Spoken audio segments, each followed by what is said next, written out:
Okay, so this time we're going to animate, we're going to want to have a bird, an animated bird in our scene.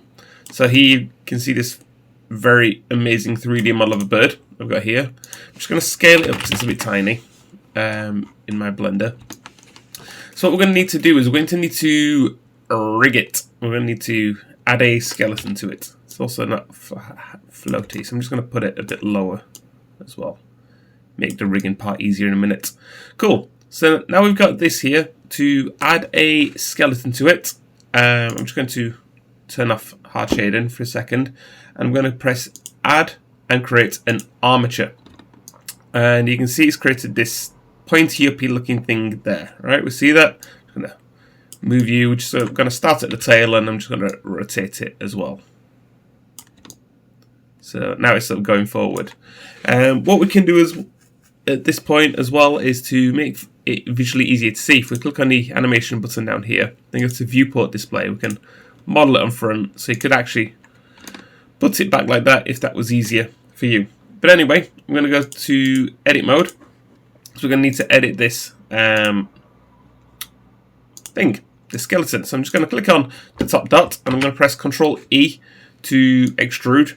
Now it's worth noting that I'm using industry standard Maya controls. If you're not, then you'll obviously have to use your regular Blender controls. But for me, like my keyboard shortcuts are WER for like move tool. So again, when I extrude in a second, like this, I might want to move it like there, for example. And again, I'm going to extrude it one more time, yoink, for the wind, and I'm going to move it and put it there. I'll fix that in a second. You know what? Maybe we want some head. And going back to that little circle there, again, extrude it out,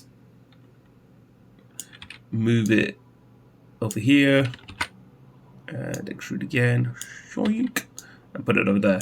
At this point, you might want to sort of like move around your viewports, make sure it's actually in.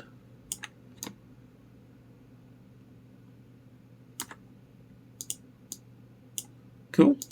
That's not too bad. That looks like it's in there for me. So bird's a fairly sort of straightforward model, but what I'm going to do now is I'm going to go back to object mode. I'm going to select my bird first, and then holding shift select my rig, my armature, and I'm going to press right click, and I'm going to say parent automatic with weights, and I'm going to click that. And now if I go into object mode, I should see pose, but I don't. Let me just Control Z that. So I'm going to select my bird first, and I'm going to select my armature, and I'm going to right click, and I'm going to say parent with automatic weights. And what? Maybe it's the other way around. Maybe we select the armature first. So, right, deselect armature first, bird first, right click, parent, automatic weights, pose mode. Okay, turns out we do it that way. My bad. Now, for example, if I click this wing and rotate, click my rotation tool, you can see we've got the option of rotating. Control Z, put that back to normal, and there you go. The bird is now rigged. We could animate it in here, but I actually want us to do it in Unreal. We're gonna do all our animation in Unreal just for the sake of consistency. But if you wanted to, if you're a Blender master, feel free to animate it in here. Shoo, shoo.